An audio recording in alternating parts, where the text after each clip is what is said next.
Ya, jadi ada 3 ya. Pertama itu adalah perubahan kepemilikan yang melibatkan interim, ya, interim acquisition. Nah, apa sih, ada apa dengan interim acquisition? Kalau kita membeli saham yang mengakibatkan kita memperoleh kendali tidak di awal tahun, misalnya di 1 April atau 1 Juli atau 1 Oktober, itu juga kita pakainya hampir selalu tanggal 1 gitu ya. Prakteknya nggak harus tanggal 1. Nah, berarti di situ nanti ada masalah gini. P kan menyajikan laporan keuangan setahun. S juga akan menyajikan laporan keuangannya itu setahun ya. Kan digabungkan mau jadi laporan konsol. Nah, si S itu kan kita miliki tidak setahun penuh gitu. Jadi di dalam laporan keuangannya S itu, di dalam income statement, di dalam net income itu ada sebagian yang bukan hak kita. Nah, itu harus diapakan ya. Di situ ada dua cara. Yang pertama kita menggunakan akun pre-acquisition income. Jadi si laporan keuangannya si S itu yang income statement ya, kalau neraca sih kan nggak ada masalah ya. Yang income statementnya itu dijumlahkan semuanya. Yang setahun penuh itu dijumlahkan semuanya. Terus NCI juga dihitung semuanya itu sepanjang tahun. Tapi kita di situ membuka akun namanya pre-acquisition income dan sifatnya itu sebagai pengurang dari income konsolidasi. Jadi nanti di income konsolidasinya total revenue dikurangi total expenses dikurangi total NCI dikurangi pre-acquisition income gitu ya. Jadi biarpun kita belinya itu 1 April, salesnya dianggap di setahun ya, nggak apa-apa, tapi kita kurangi dengan pre-acquisition income atau pre-acquisition earnings.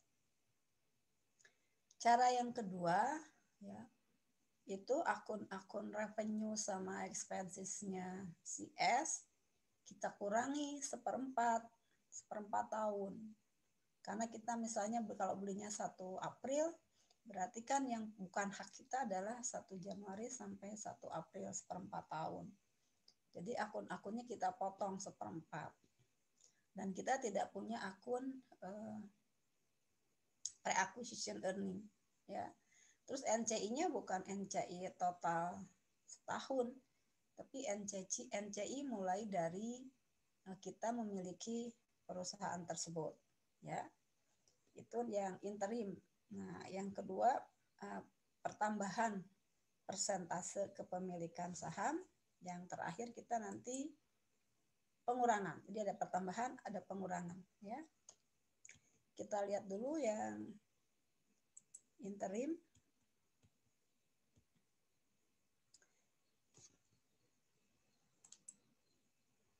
Nah, apa tadi udah ya, pre-acquisition earning atau dividen yang bukan hak induk perusahaan harus disesuaikan. Jadi kalau misalnya sebelum saya membelinya, CS itu saya di sini sebagai parent ya.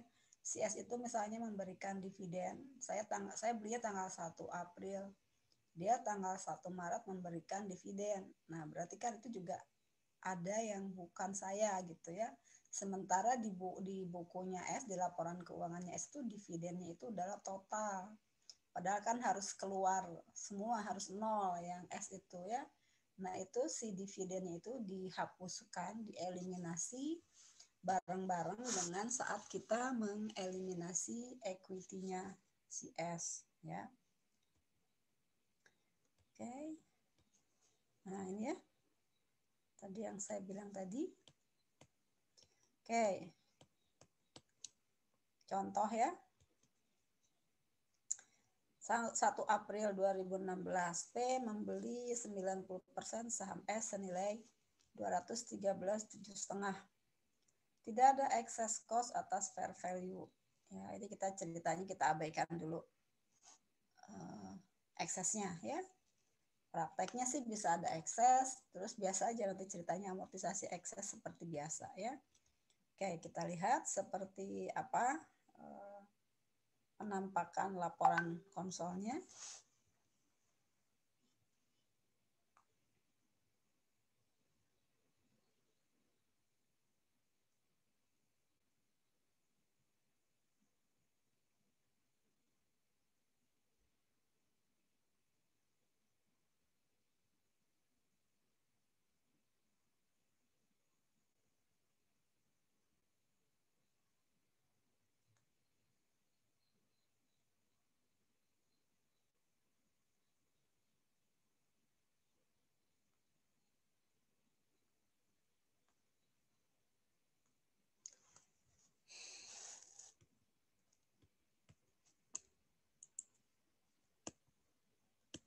Nah, ini adalah contoh kalau kita menggunakan akun pre-acquisition income. Ingat tadi kita belinya kan 1 April ya. Nah, di sini si laporan keuangannya S itu, ini kan setahun. Ya, setahun penuh. Nah, jadi salesnya biasa aja. Jumlahkan aja 100 sama 300 biasa ya. Oke. Nah, tapi lihat di sini NCI-nya 5.000 dari mana? NCI-nya kan tadi 10% ya, kita belinya 90%, berarti NCI-nya 10%. 10% kali 50.000, 5.000 gitu, total setahun ya. Meskipun ada istilah NCI di mata kita kan harusnya dari 1 April ya, harusnya kan 3/4 tahun gitu. Tapi di sini pokoknya buat setahun semuanya. Tapi saya memunculkan pre-acquisition income, ini artinya income orang lain ya, income-nya si S gitu. Income-nya pemilik saham S sebelum saya gitu ya. Nah, dari mana angka 11.250? Ini income-nya S 50 ya, untuk NCI 5.000, berarti kan untuk CI-nya, untuk controlling interest-nya kan 45 ya. 45. Nah, 45 itu kan kita bagi yang 1/4 itu untuk pemilik sebelum saya yang dari 1 Januari sampai 1 April. Yang sayanya berapa? Yang sayanya 3/4. Nah, ini kan 1/4 tahun. Jadi 1/4 kali 45 sama dengan 11.250 itu sebagai pengurang ya. Kalian perhatikan di sini net income cara seperti ini sama dengan yang sebelumnya. Nah, kalau yang pakai ini ditotalkan, bukan sebelumnya, sesudahnya ya. Stok sampai sini dulu ada pertanyaan enggak?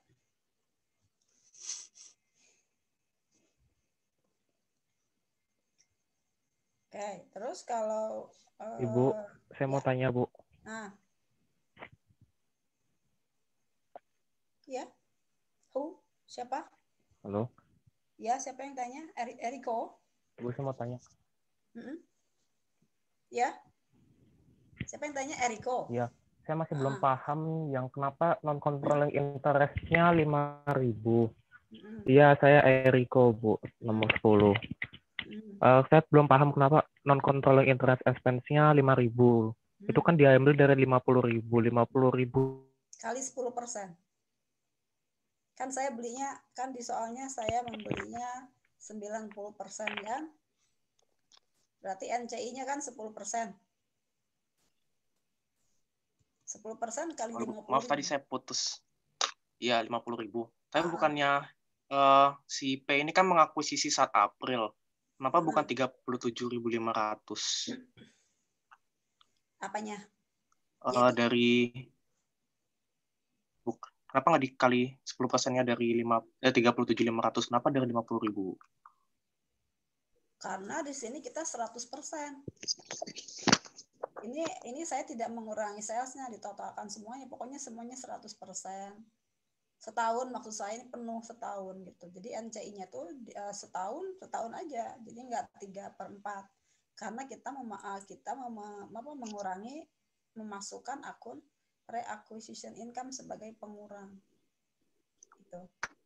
Oh, jadi kalau kita masukkan pre-acquisition income, akun pre-acquisition income itu, NCI expense-nya dijadikan setahun. Nah, kalau cara yang kedua, Nah, cara yang kedua seperti ini. Jadi salesnya nggak 100, saya kurangi 25, seperempatnya. Ini kan kita asumsi salesnya itu merata sepanjang tahun. Sepanjang tahun itu total penjualan 100. Saya kan memilikinya dari 1 April, berarti yang 25 bukan punya saya keluarin gitu. Expense-nya juga saya keluarin. Nah, di sini NCI expense-nya bukan 5.000, tapi NCI expense-nya adalah mulai dari saya memilikinya. Jadi yang tadi 5.000 itu kita kalikan 9/12. Tapi di sini tidak ada akun pre-acquisition income. Nah, net income konsolnya akhirnya sama aja, 133.750.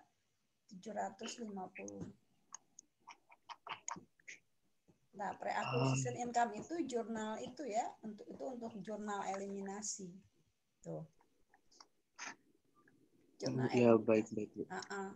Itu nanti bareng-bareng sama kita menjurnal menghilangkan return earning S, capital stock S yang ada unamortized excess. Nah, itu bareng-bareng di situ. Oke? Iya, baik. Baik, paham, Bu. Terima kasih, Bu.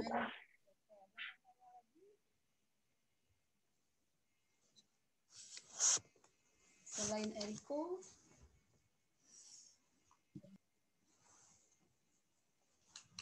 bentar ya.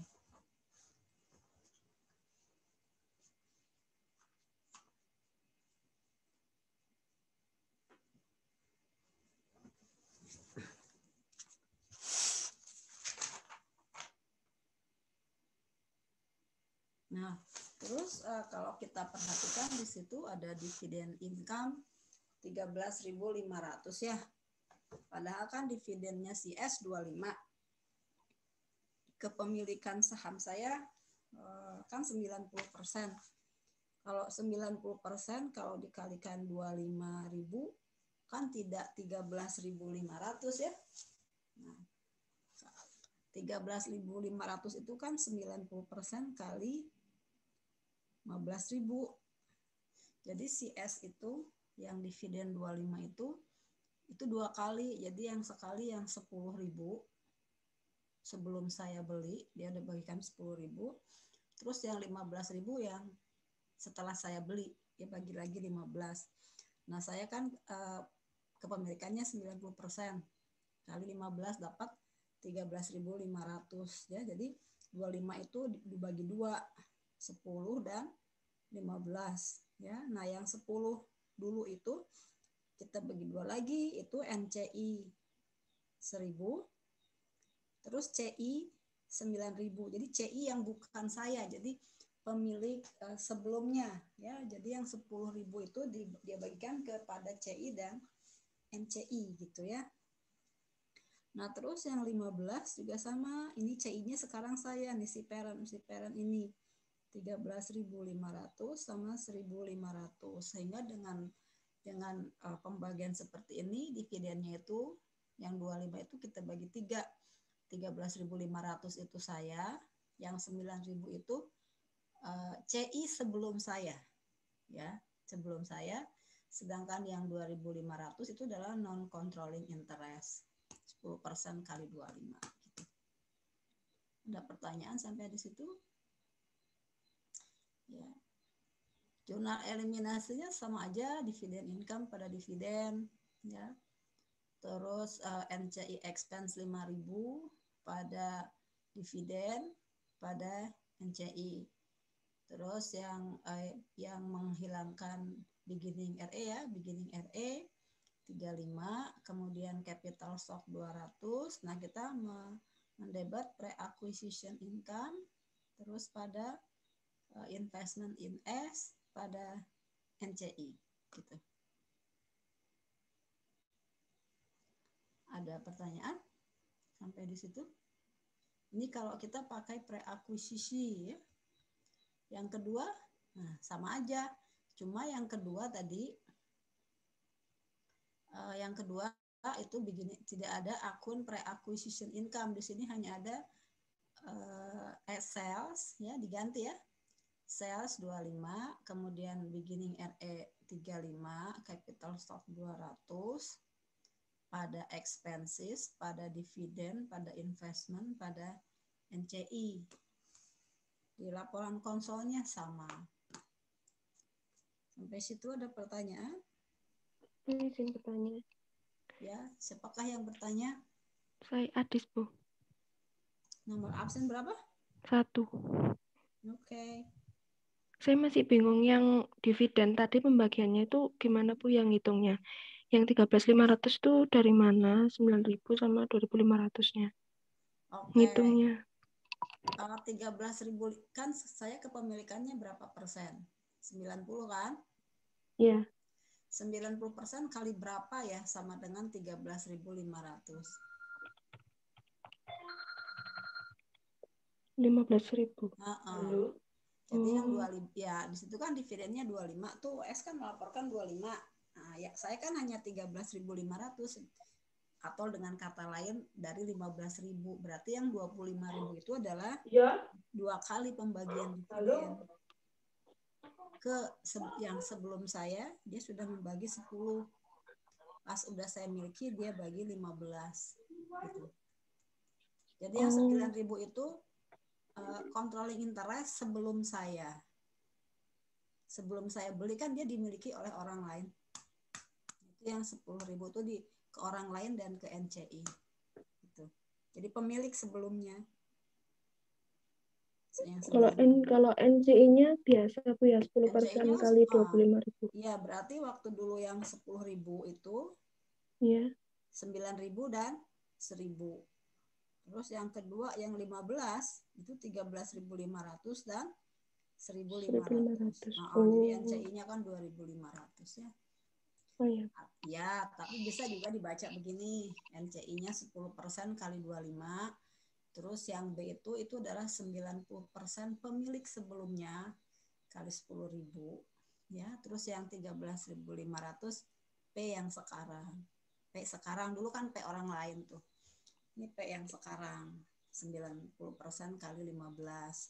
Kalau yang itu 90% kali 10 gitu. Oh iya. Terima kasih, Bu. Ya, oke. Ada lagi?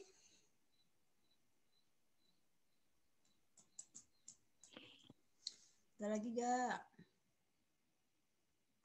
Oke, ini kalau seperti ini kita menggunakan apa asumsinya si P ini? P. Metode apa dia si P? Biaya. Cost, Bu. Cost ya. Karena ada pertama cost itu karena ada dividen income. Kemudian investment in S-nya nggak berubah tuh. Ya, dari 1 April kan 213,7,5. Kalau pakai equity di atasnya bukan dividen income tapi income from S sama investment in S-nya nggak segitu. Nah, sekarang kalau si P-nya menggunakan metode equity, berapa di situ investment in S-nya? Kita menggunakan akun pre-akuisisi ya. Nah, berapa di situ income from S-nya? Gimana ngitungnya income from S? Hak saya itu berapa? Income from S-nya berapa? Pakai akun pre-acquisition income.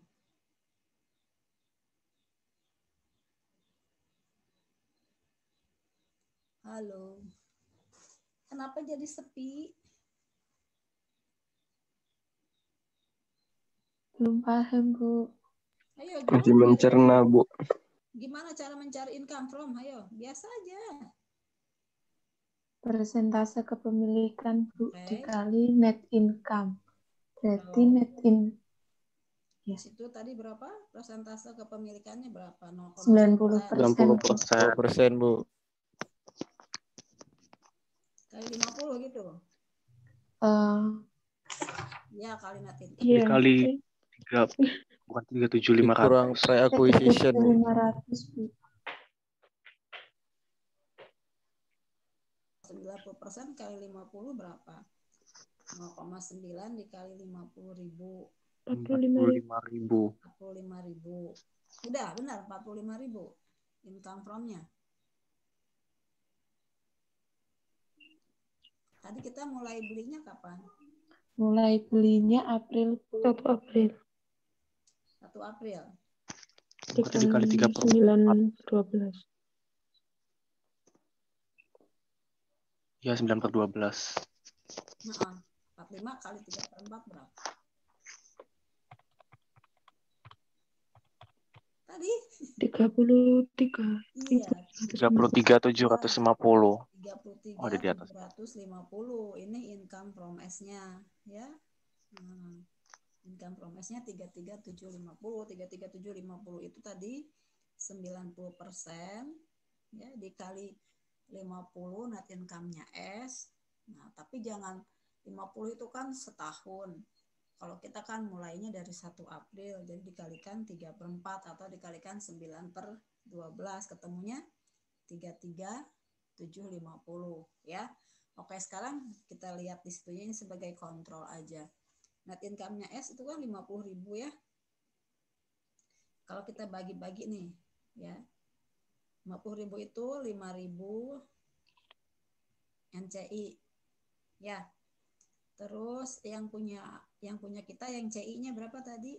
33.750. 750. Sama satu lagi siapa? Pre-akuisisi berapa? 11 250. 250. Oh. Kalau ditotalin pas nggak 50? Iya, Bu. Pas, Bu. Iya. Pas, Bu. Iya. Ya. Kalau kita menggunakan akun pre-acquisition income. Nah, sekarang kalau misalnya kita pakai cara yang kedua nih. Kita nggak pakai pre-acquisition, tapi di situ NCI-nya berapa? 3.750 bukan 5.000 ya. Ini loh, ini kan 3/4 tahun. Kalau tadi kan total aja setahun. Ya. Di sini tadi berapa? Berapa income from S-nya?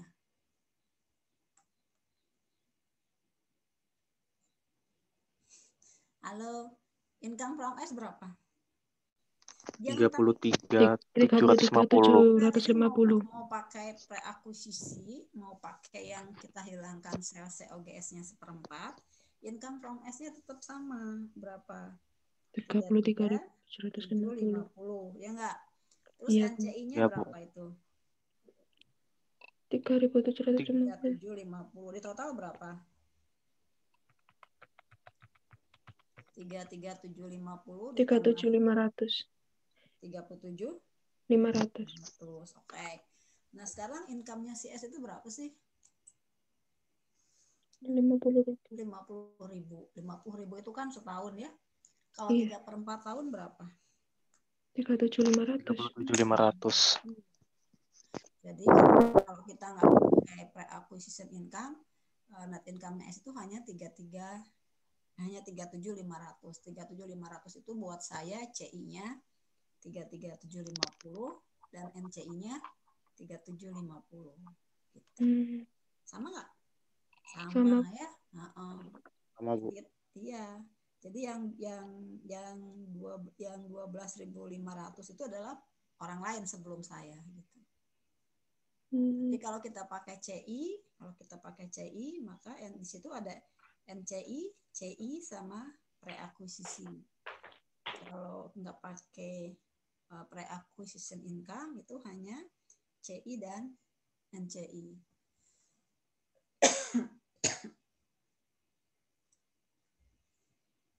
Sudah? Lanjut ya. Sok, ada pertanyaan nggak? Izin bertanya, Bu. Ya, Eti. Jadi menggunakan metode 1 atau 2 nanti, misal di soal diketahui semuanya kayak tadi, Bu, ada sales, ada expense-nya, terus ada net income-nya, kita bebas milih gitu, Bu? Atau gimana, Bu? Tergantung nanti yang soal mintanya apa. Mungkin soal minta buatlah yang yang ada pre-acquisition income-nya gitu. Atau mungkin bukan dalam bentuk worksheet, tapi bisa dalam bentuk soal biasa. Hitunglah pre-acquisition income, kan bisa juga seperti itu.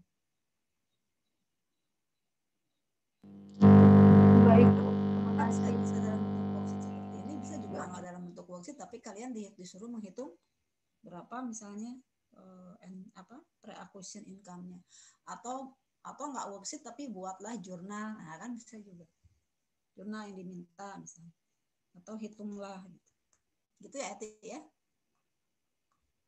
Iya Bu, makasih Bu. Oke, ada lagi?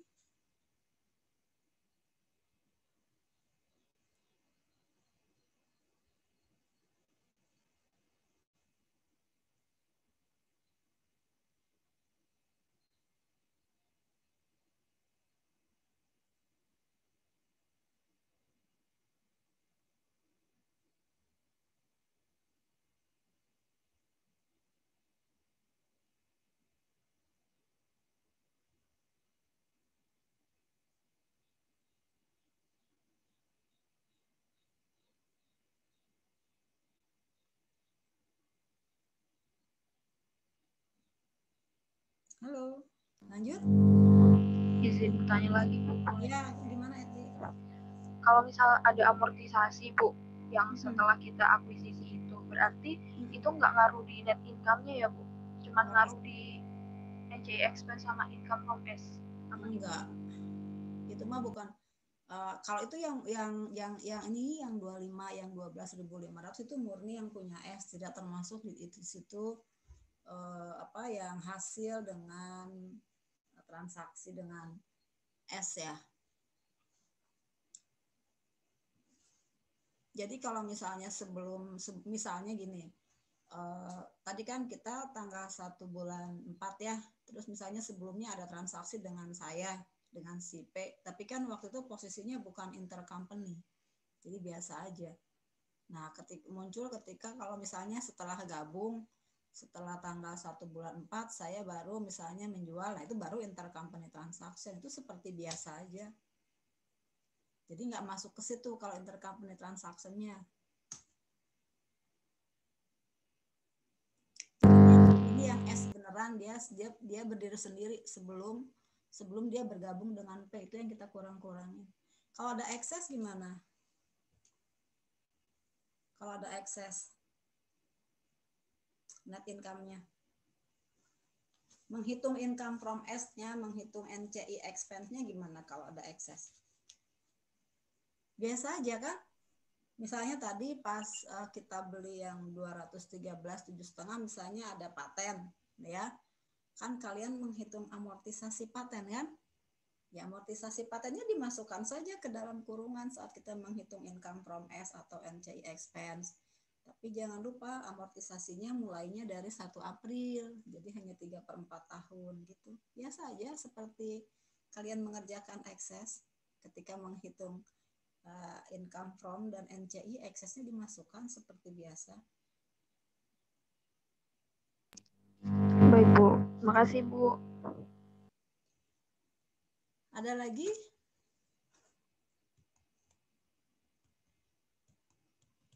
Oke, kalau nggak ada lagi lanjut ya. Nah, lanjutannya kita bukan interim lagi, tapi bagaimana kalau persentase kepemilikan saya itu berubah ya. Saya selalu bilang saya sebagai parent, sebagai P ya. Nah, berubah itu bisa karena nambah, bisa karena berkurang ya. Nah, yang nambah tuh apa saja?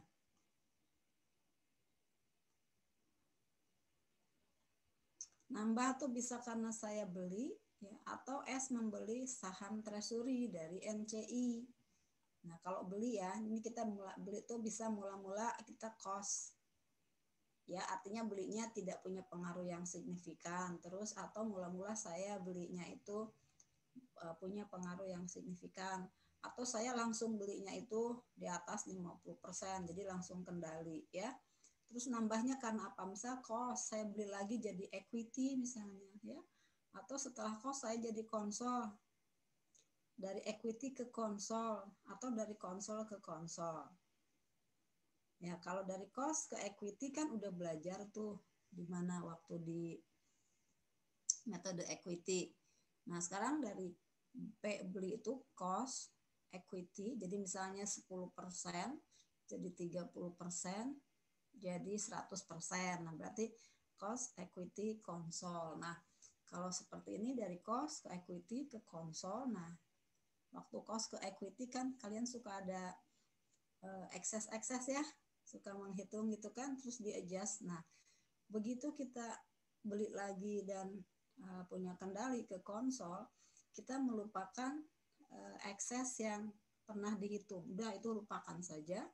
Nah, terus dari situ si saham yang sebelumnya kita miliki itu harus dinilai ulang berdasarkan harga atau nilai pada saat saya memperoleh kendali, ya. Nah, selisih harganya masuk sebagai gain or loss, gitu, gain or loss dari kenaikan harga saham. Nah, demikian juga kalau saya punya saham asalnya hanya 10%, terus sekarang jadi 75% dari konsol. Nah, sama, si saham yang sebelumnya harus dihitung kembali, dinilai ulang, ya. Selisihnya masuk ke laba rugi. Kalau sebelumnya saya equity, sebelumnya misalnya 30%, saya beli 30% lagi, itu juga sama, ya. Jadi kita menilai ulang saham sebelumnya ke laba rugi selisihnya, ya.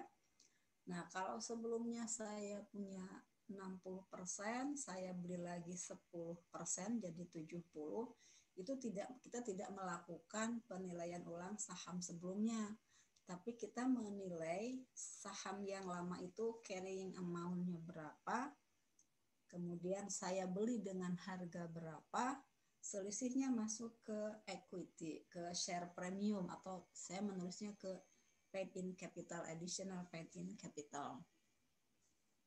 Nah, di contoh apa perubahan kepemilikan itu semuanya ada ya, saya semuanya ada. Oke, atau saya nambah, tapi saya nggak beli gitu. Jadi si persentasenya nambah, sementara saya nggak beli, ya. Itu kalau S misalnya melakukan pembelian saham treasury ke NCI. Nah, di sini kalau ada selisih apa? Jadi gini, kalau S membeli saham treasury, itu berarti kan jumlah saham yang beredar akan berkurang. Sementara jumlah lembar saham saya kan tetap, tapi karena yang beredarnya berkurang, maka persentasenya naik. Nah, tapi persentase naik belum tentu nilai investmentnya naik. Nah, jadi tinggal lihat aja, bisa investmentnya itu naik, bisa investmentnya itu malah turun, ya. Jadi meskipun persentasenya naik, belum tentu nilai investasinya naik. Nah, selisih itu masuk ke dalam paid in capital, ke equity, ya. Oke, saya coba satu dulu ya. Sorry. Nah, sekarang kalau berkurang pasti karena dijual atau karena dim disposal. Dim disposal itu si S, kalau tadi kan membeli saham treasury, kalau ini S-nya mungkin mengexercise stock option. Atau S misalnya menerbitkan saham baru, tapi P nggak beli. Atau P beli, tapi persentasenya tidak seperti persentase sebelumnya. Jadi mungkin belinya hanya separohnya sesuai dengan uang yang tersedia di P misalnya, ya. Jadi DIM itu kita nggak jual, tapi kepemilikannya berkurang persentasenya, ya. Kalau jual gimana? Nah, tergantung. Kalau jual itu sampai hilang kendali, maka kita menghitung carrying value yang dijual dengan fair value yang dijual. Selisihnya adalah laba rugi pelepasan saham. Tapi kalau dia yang dijual itu tidak mengakibatkan hilang kendali, dari 100 jadi 75 misalnya, maka selisih harga saham yang dijual dengan harganya itu masuknya ke paid in capital, ya. Kalau dim disposal juga bisa hilang kendali, bisa tidak hilang kendali. Kalau hilang kendali semuanya sama, ke laba rugi. Kalau masih kendali ke equity, gitu ya. Ada pertanyaan sampai di situ?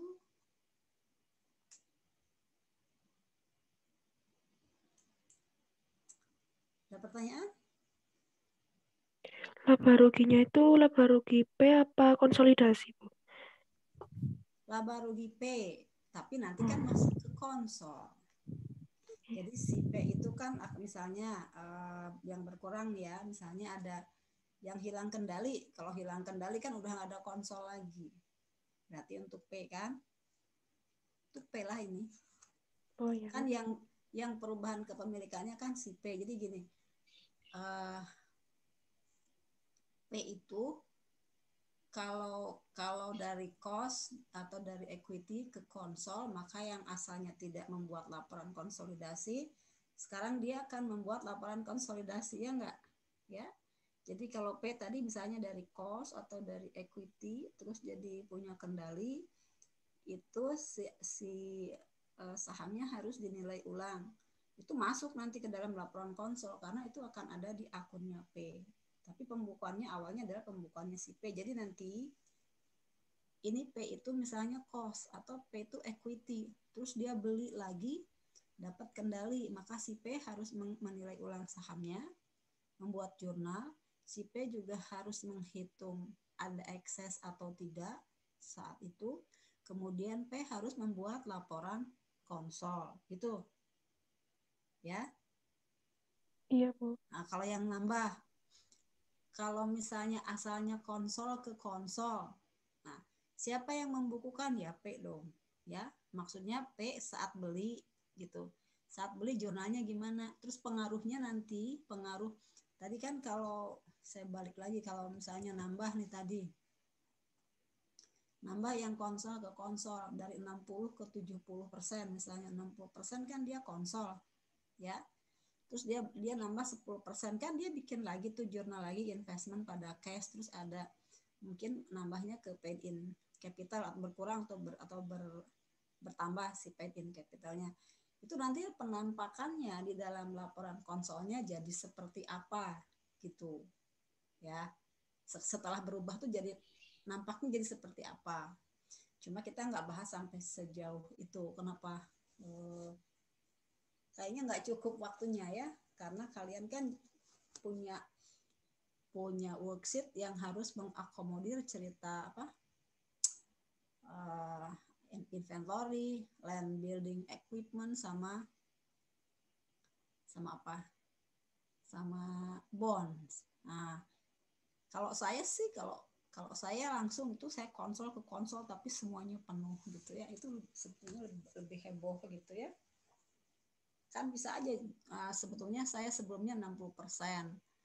Terus tengah-tengah tahun saya beli, asalnya 50%, tengah-tengah tahun saya beli 10%. Nah, yang waktu lagi 60% itu ada transaksi macam-macam. Setelah 7%, nah itu kalau mau seperti itu satu soal besar biasanya. Cuma kalau soalnya besar begitu nanti nggak ada yang 100 gitu. Karena terlalu jelimet. Jadi biasanya soalnya dipotong-potong. Gitu ya. Tadi siapa yang nanya? Eti ya? Bukan. Adis, Bu. Adis. Suaranya agak mirip-mirip ya. Gimana Adis? Ya, Bu, sudah. Jadi yang mencatat siapa? Yang mencatat si P. Kan P yang membeli. Jadi yang ditanya paling jurnalnya P bagaimana. Terus nanti penampakan setelah itu. Jadi setelah misalnya P dari cost ke konsol atau dari equity ke konsol, itu akan jurnalnya P dulu yang ditanya. Terus setelah itu nanti penampakan konsolnya seperti apa gitu. Adis. Ya. Selisih yang dicatat itu. Jadi bisa dua-duanya, jurnalnya si P-nya sendiri sebagai induknya, terus nanti jadi konsolnya seperti apa gitu. Ya, di sini nanti kita lebih banyak menggunakan equity gitu ya, karena mau nggak mau kita menghitung saham itu pakai equity. Ya. Ada lagi yang tanya? Selisih yang dicatat itu maksudnya selisih dari harga sahamnya gitu, tahu? Nilai saham sama yang mana misalnya? Ini nih, kalau yang ini kan ini dinilai ulang nih. Saya kan beli misalnya di sini 10. terus nambah jadi 25 nih, saya beli 15 jadi 25, terus nambah lagi misalnya 30% jadi 55 ya. Nah yang 25 ini dinilai ulang, sekarang fair value-nya berapa. Nah itu masuk ke dalam laporan laba rugi selisihnya. Fair value-nya apa, Bu? Sahamnya Ya? atau fair value dari apa, Bu? Ini fair Maksudnya? value, ini kan tadi bukan fair value waktu cost kan kita beli. Ini kan Iya. dulu kan. Nih dulu belinya misalnya 10%. Ya, terus tambah lagi 15%. Jadi total berapa? 25. Iya. Pindah kan dari cost ke equity. Kalian pakai metode apa? Equity kan? Iya. Nah, terus nambah lagi. Saya beli 30% saham lagi. Jadi totalnya 55. Ya. Nah, Iya. waktu saya beli yang 30%, itu kan sekarang tuh saat konsol. Yang ini dinilai lagi. Oh, investasinya. Harganya pada saat sekarang berapa? Naik berapa? Turun berapa? Kalau naik berarti gain. Unrealized holding gain. Kalau harganya malah turun berarti unrealized holding loss. Gitu maksudnya. Oh iya, iya. Ya, Makasih, Bu. Ya, ini juga sama. Dulu 10%. Terus saya beli 50%. Kan jadi harus konsol. Nah, yang 10% dulu saya beli itu dinilai kembali dengan harga pada saat saya konsol. Kalau naik, selisihnya masuk ke laba rugi. Kalau yang dulu malah turun ke laba rugi juga. Itu maksudnya. Ini yang equity juga sama. Saya belinya langsung 30%. Pakai equity kan. Ingat nggak pakai equity itu gimana? Si investmentnya kan naik turun kan. Naik dengan income, turun dengan dividen. Jangan lupa waktu income itu ada ekses gitu kan. Iya. Nah, terus saya beli 50% lagi nih di sini. 50%. Nah, yang di sini nih investment yang versi equity dinilai lagi per harga hari ini, harga konsol saat konsol. Maksudnya saat saya memperoleh kendali. Bukan saat saya membuat laporan, bukan. Maksudnya pas saya memperoleh kendali itu saya nilai lagi. Oh, iya. Ya, selisihnya kemana? Laba rugi, ya, holding gain. Nah, kalau yang di sini, ini saya beli berapa? 60%. Kalau 60% kan langsung harus dikonsol. Ya enggak? Iya. Nah, terus saya nambah lagi 10% lagi, jadi 70%. Ini tidak dinilai ulang, tidak. Ya, tapi waktu saya beli yang 10% itu, 10% dari NCI kan. Kalau saya beli di sini 60%, berarti kan NCI-nya 40%. Terus yang 40% itu ya saya beli lagi 10%. Nah, itu saya harus menghitung carrying value dari yang 10% NCI itu saya bandingkan dengan uang yang saya bayarkan. Kalau beda ke equity, bukan ke laba rugi. Gitu. Iya. Makasih, Bu. Iya. Kayak nanti kita lihat itunya contoh-contohnya. Ada lagi?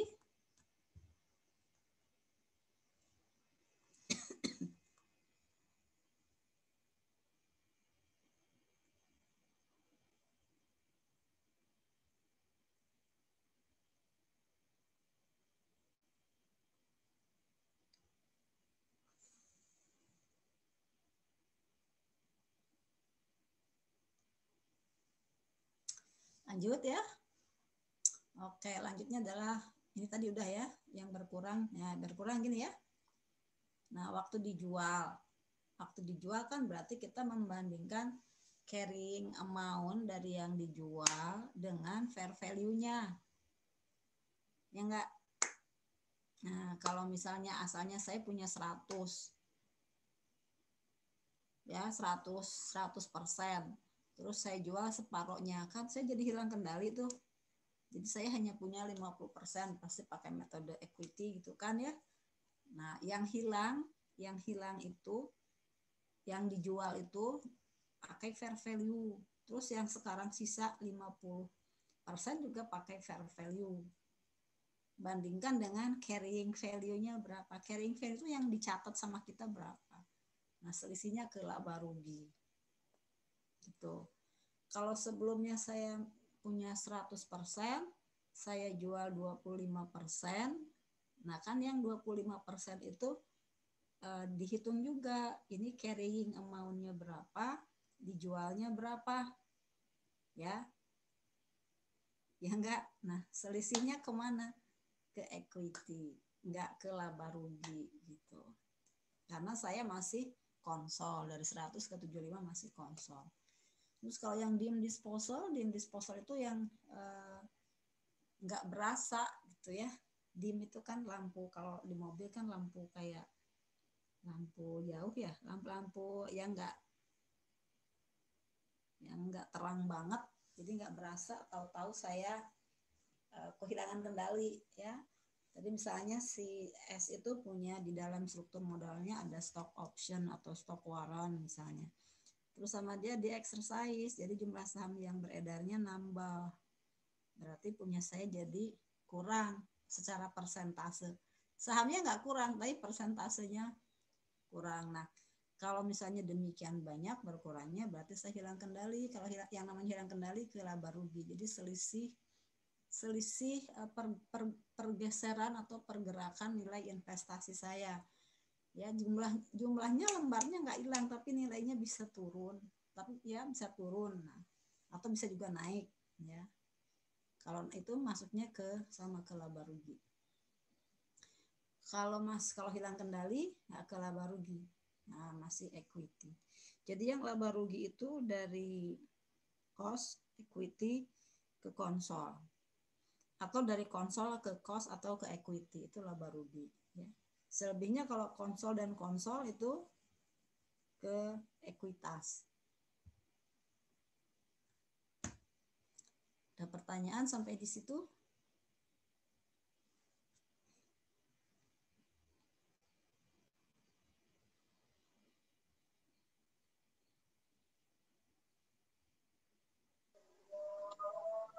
Izin bertanya, Bu.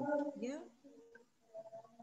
Kalau yang misal yang kayak barusan Bu, di perusahaan itu tiba-tiba si S itu mengurangi sahamnya atau beli treasury-nya itu gimana? Apa perlakuannya sama kayak yang di tim itu? Kalau saham treasury kan nggak, kalau misalnya misalnya saya hanya punya misalnya 60%, misalnya saham yang beredar punya S itu misalnya 100.000 ya. 100.000 lembar misalnya. Terus saya punya 60.000. Jadi saya punya 60%. NCI-nya kan 40.000 ya. 40%. Nah, terus si S itu misalnya membeli kembali. Jadi dia membeli kembali yang 40.000 ini. Dibeli sama dia 20.000. Jadi masuk ke apa istilahnya, portofolionya ke perusahaannya ditarik. Berarti kan jumlah saham yang beredar sekarang berapa? 80.000. Jadi kepemilikan saya kan jadi 6/8 ya. 6/8. Halo, siapa itu? Iya, Bu. Nah, maaf Bu, tadi ada saya. Iya, nggak apa-apa. Jadi sekarang kan 6/8 nih. 6/8 itu berapa? 75%. Ya ini kita masih konsol ya. Sekarang kalau dibeli semua yang NCI itu dibeli semua misalnya, ditarik semua jadi treasury stock, berarti saham yang beredar ini tinggal berapa? Tinggal 60.000 di kita. 60. Saya punya 60. 100%. Kan nambah, persentase kepemilikannya nambah. Kalau saham treasury. Tadi asalnya 60%, S beli separohnya ya NCI-nya. Saya jadi 75%. Persentase ya, bukan lembar saham yang kita pegang. Kan persentase itu yang dipegang oleh P dibagi dengan saham yang beredar. Kalau saham treasury kan diambil, jadi nggak beredar lagi. Jadi naik gitu maksudnya. Itu pakai equity ya Bu berarti? Kalau ini kan pasti naik ya. Iya. Yang turun itu kan kalau bukan saham treasury. Kalau S menerbitkan saham baru dan P nggak beli. Nah, kalau misalnya gini tadi, ada 100.000 lembar, terus S misalnya menambah nih, menerbitkan saham baru 50.000 lembar. P ditawarin, tapi P nggak punya uang atau nggak minat lah ya. Jadi kan jumlah saham yang beredarnya jadi 150. P punya berapa? 60 kan? 60 dibagi 150 berapa? 60 dibagi 150. 40%. Nah, berarti dia kehilangan kendali. Nah, yang mana sih yang kita masukkan ke laba rugi? Ya dilihat dulu nilai investmentnya di catatan saya berapa sebelum si S menerbitkan saham. Setelah S menerbitkan saham kan equity S berubah. Ya tinggal kita hitung sekarang jadi berapa. 40% kali RN kali equity-nya S berapa. Bandingkan dengan yang ada di catatan. Kalau naik kan bisa saja secara persentase turun, tapi secara nilai investasi naik. Nah, kalau sampai hilang kendali itu selisihnya ke laba rugi gitu, dan kita udah nggak konsol lagi. Oke, nanti bisa kelihatan di belakang. Kalau udah baca pasti ke belakangnya udah bisa kebayang, udah kelihatan ya.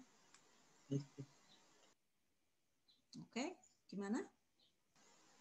Paham Bu. Ya, Ahmad? Sudah paham Bu, makasih. Oke, ya nanti di belakang ada contohnya ya.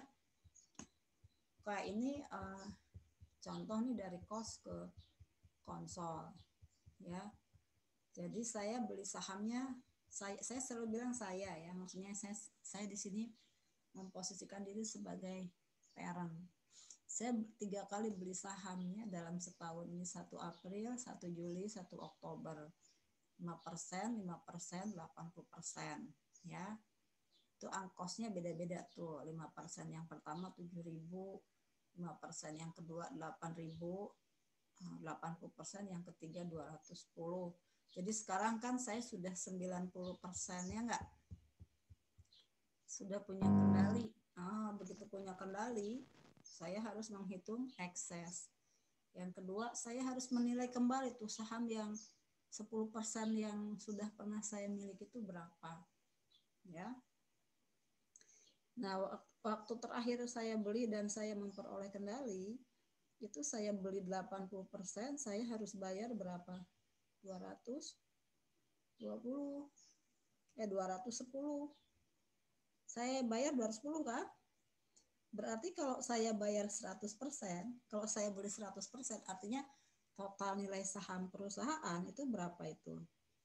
100 per 80 dikali 210 sama dengan 262 500 kalau 100%.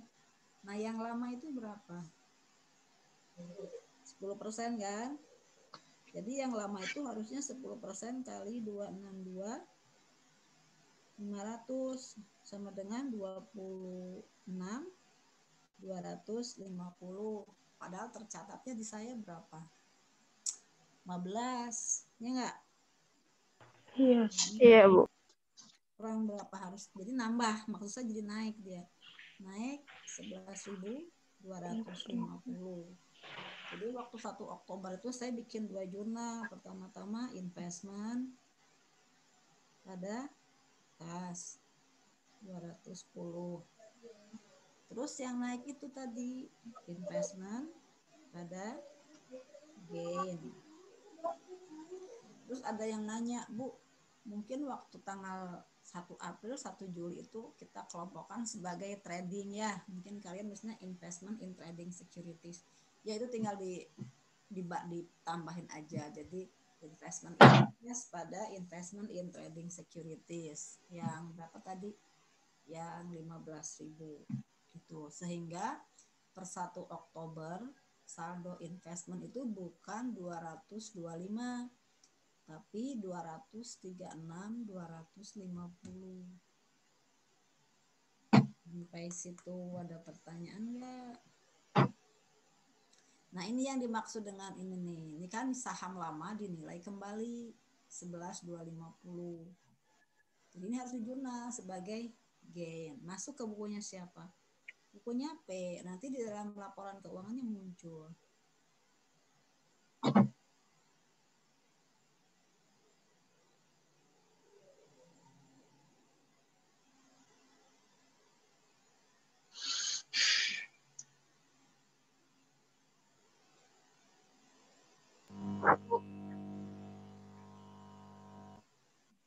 Ya.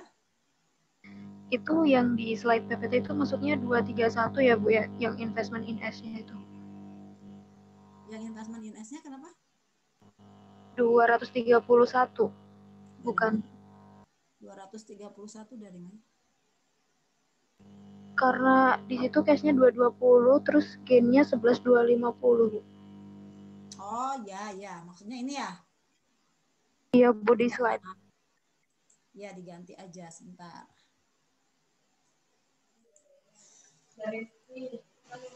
Ini ya, saya malah nggak perhatikan. Ya, 231 ya. Kasnya salah tuh. Salah itu yang benar. Ini 221. Kasnya yang salah. Kasnya bukan 220, 210. Tuh, uang kas keluar kan 210. Yang 220 apa? Yang 220 mah equity-nya.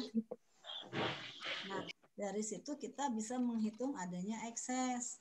Jadi per 1 Oktober itu nilai sahamnya, nilai perusahaan itu adalah 262.500, tapi net asetnya, kalau net aset kalian, net aset itu selisih di neraca itu loh, selisih aset dengan utang itu 220. Berarti ada goodwill 42.500. Jadi kita melakukan dua hal, menghitung ekses. Di sini eksesnya dialokasikan ke goodwill, dan kedua kita menghitung kenaikan harga saham yang sudah dibeli sebelumnya. Nah, yang tadi yang 26250 itu saya juga bisa menghitung dari sini nih ya. Kalau saya membeli 80% itu 210, maka yang 10% itu adalah 10/80 kali 210. Benar nggak? Benar, Bu. 26.250. Jadi yang saham yang lama tuh harusnya 26.250.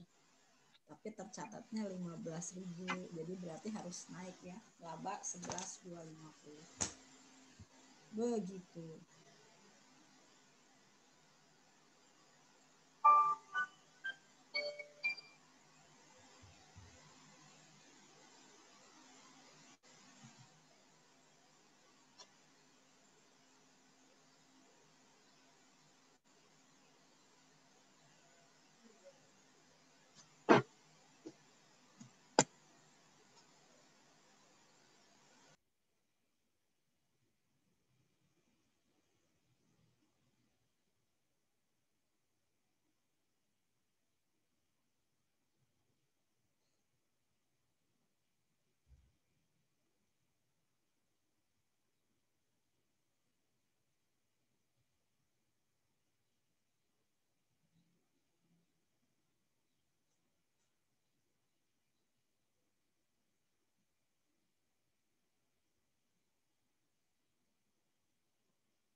Halo? Iya, Bu. Hah? Nggak apa-apa kalau nggak ada pertanyaan saya lanjut. Lanjut ya. Iya, Bu, lanjut. Iya, Bu. Ini lanjutnya nih. Lanjutnya ke penampakan worksheet-nya. Kan sekarang si P itu sudah 90%. Jadi dia harus konsol ya. Nah, ini perhatikan nih. Tadi P itu 90%, konsol itu 1 Oktober ya. Nah, ini si S kan laporan keuangannya nggak mungkin dong dari 1 Oktober. Kalau S kan laporannya setahun. Oke. Lalu kita mainkan yang interimnya. Jadi di sini gabung ya, sekaligus ada interim sama perubahan persentase kepemilikan dari kos ke konsol, tapi tidak di awal tahun ya, interim gitu. Nah, kalian lihat di sini P akan melaporkan apa? Gain on increase in value of stock tadi yang 11.250 itu lari nanti ke dalam konsolidasi ya. Oke. Nah, terus ini S melaporkan income berapa? 40.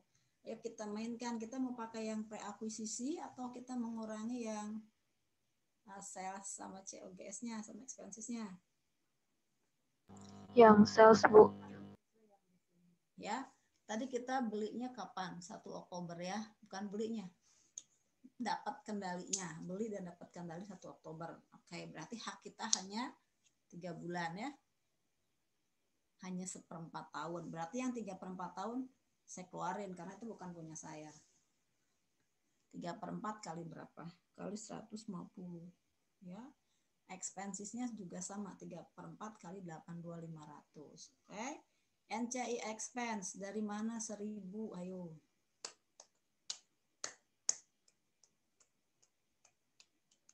Dari mana? NCI expense 1.000 dari mana?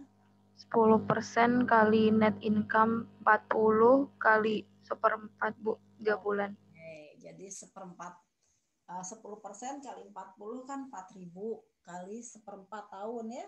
Kali 3/12 kali 1.000. Dah ya? Ini metode apa si P-nya?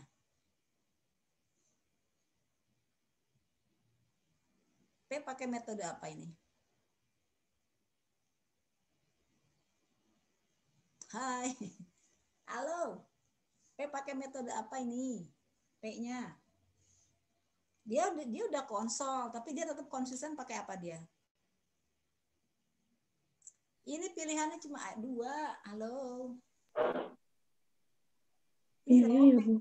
P pakai apa ini? Biaya kayaknya. Hah? Biaya kayaknya, Bu. Biaya. Iya, seamat. Saya kan cuma nanya pakai cost atau pakai equity untuk melaporkan investmentnya. Ini kalau begini tampilannya. Cost, Bu. Oh, Kos, Bu. kenapa cost? Karena tidak ada income from S-nya. Investment. Ini kapan ini? Padahal laporan konsolnya sudah 31 Desember. Kalau equity ini pasti sudah berubah dengan apa? Income ya.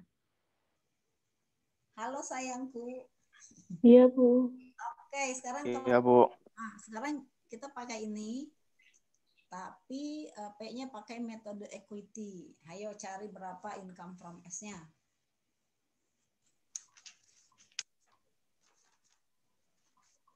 Berapa income from S-nya? 9.000. Berapa persen tadi? 90. 90% kali berapa? 40.000. Jangan takut. 40.000. Kamu salah juga nggak bakal saya cubit. Saya nggak bisa nyubitnya juga. Iya, Bu. 90% kali 40.000 terus? Dikali 1/4. Kali 1/4. Kali 1/4.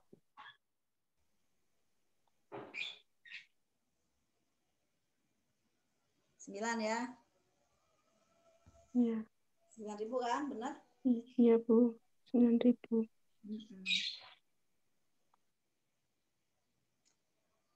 Tunggu azan sebentar ya. Kalian mikir dulu ya.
Halo, lanjut ya. Oke, lanjut. Tadi udah ketemu berapa? 9.000. 9.000. Nah, sekarang kalau kita lihat net income-nya kan 40 ya, setahun ya. Kalau seperempat tahun berapa? 10.000. 10.000. Ya, 10.000 itu 9.000 parent, 1.000-nya NCI. Ya. Iya. Oke, sekarang kita kalau pakai yang kedua. Mana tadi? Nggak ada yang kedua ternyata ya. Oke, saya nggak bikin. Oke, sekarang kalau yang kedua. Kalau yang kedua gimana? Maksudnya yang kedua tuh yang pakai pre-acquisition income. Jadi kita pakai pre-acquisition income dan kita menggunakan metode equity. Berapa pre-acquisition income-nya?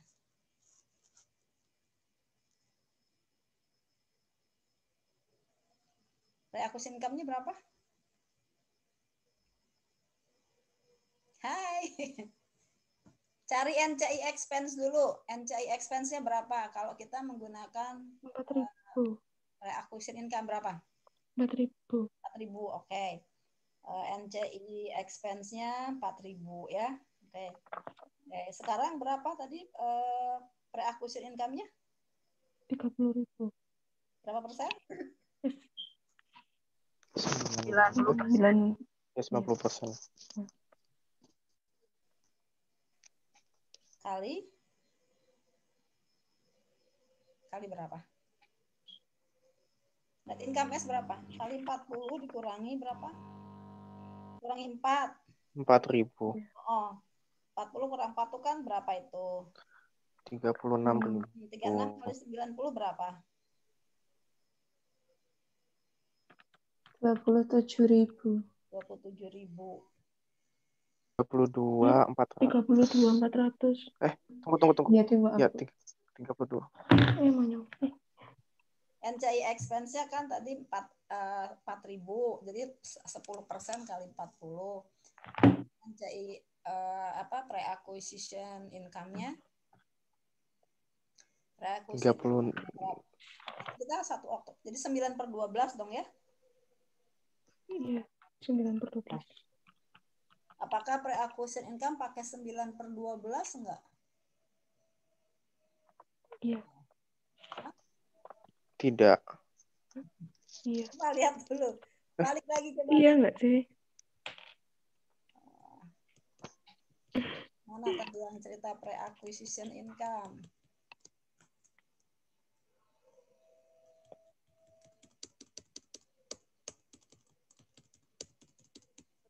Nih.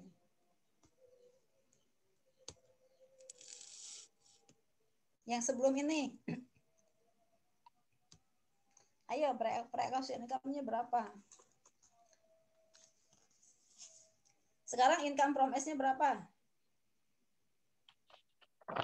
Income from S-nya berapa? Income from S 9.000 30. tadi. 9.000 kan?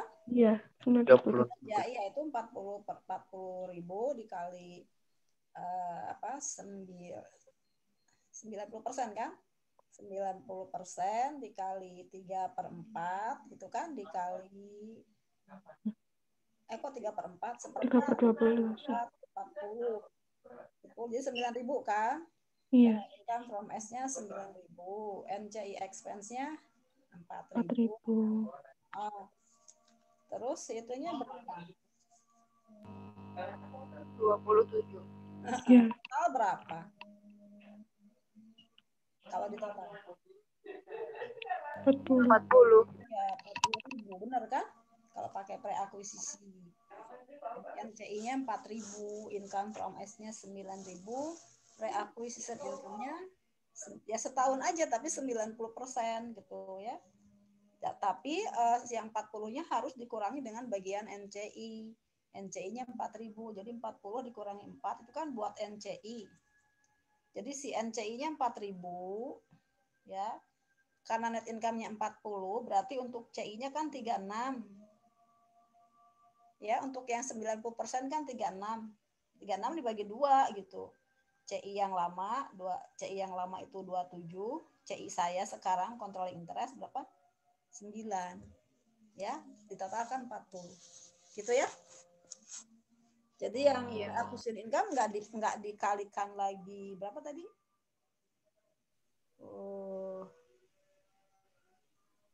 90%. Oh. Tapi bisa aja sih 90%. Jadi 90% kali 90% kali 40 ya. Kan 40.000 dikurangi 4 kan 36. 36 itu kan 90% kali 40.000 kali 9/12. Enggak, itu tidak harus hitungnya harus begitu, harus 40 dikurangi 4, 36. 36 itu bisa nggak 90% kali 40.000.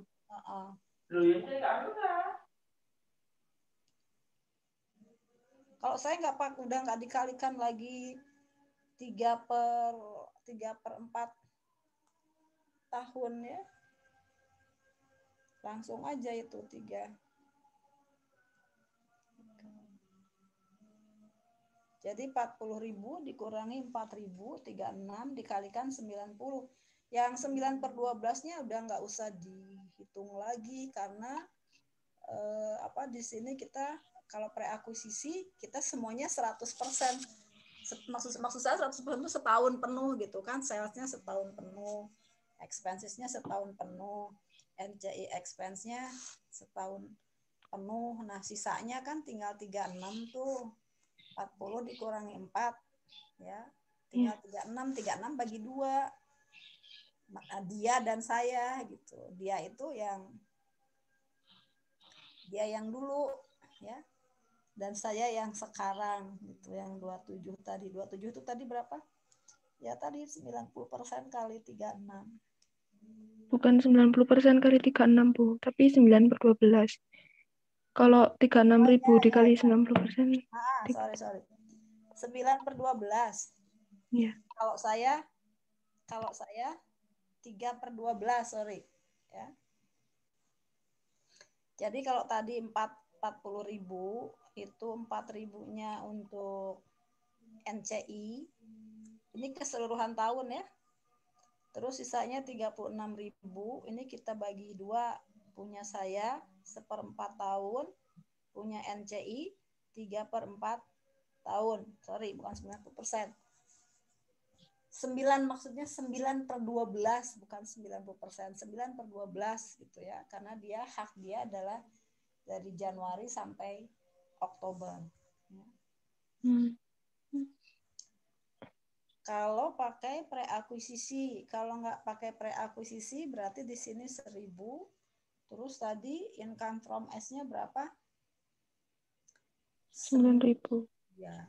9.000. 9 ditambah 1 kan 10 ya. 10 itu sama dengan 1/4 tahun kali 40.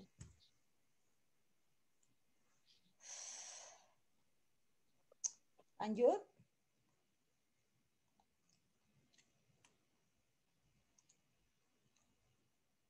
Bu, izin memastikan, Bu. Jadi kalau buat tadi ngitung pre-acquisition income-nya, berarti kita nggak perlu mengalihkan dengan kepemilikannya, Bu? Enggak, jadi dia itu kalau saya punya, sebetulnya gini, sudah dikalikan dengan kepemilikan, taunya dari mana?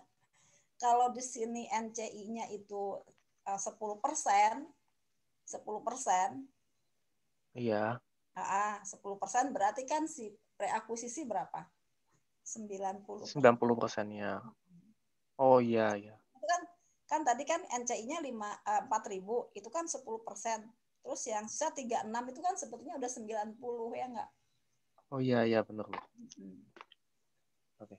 Sudah, maksud ya, saya makasih. Posisi 36 itu kita sudah mengalihkannya dengan 90% sebetulnya. Oh iya, Bu. Tadi saya nangkapnya 36 dikali 90% lagi, jadi saya bingung. Oh iya, saya salah ngomong ya. Oke, Bu, baik. Terima kasih, Bu. Ya. Atau kalian secara matematis punya hitungan sendiri?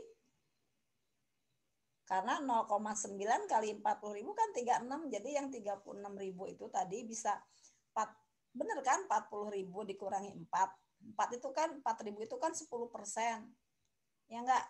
Jadi menghitung Iya, Bu. pre-acquisition income itu bisa 9/12 kali 90% kali 40 gitu loh. Iya. Ya. Iya, Bu. Iya, Bu. Kalau saya mau pakai 90%, yang 40.000-nya jangan dikurangi lagi dengan 4.000 gitu. Jadi langsung aja 9/12 kali 90% kali 40.000. Terus kalau income from-nya berarti 3/12 kali 90% kali 40.000. 40. Ya, sama kan? Sama, Bu. Tadi kan ada yang nanya apakah dikalikan lagi dengan persentase. Iya. Kalau 40.000-nya nggak dikurangi 4.000. Jadi kalinya kali 40 bukan kali 36. Gitu ya. Jadi boleh 90% kali 40 kali 9/12. Atau tadi 9/12 kali dalam kurung 40 dikurangi 4. Ya. Secara matematis mah sama aja.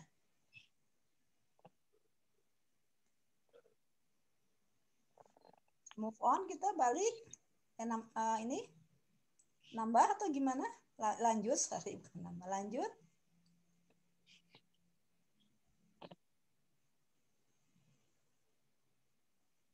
Lanjut gak? Atau ada pertanyaan lagi?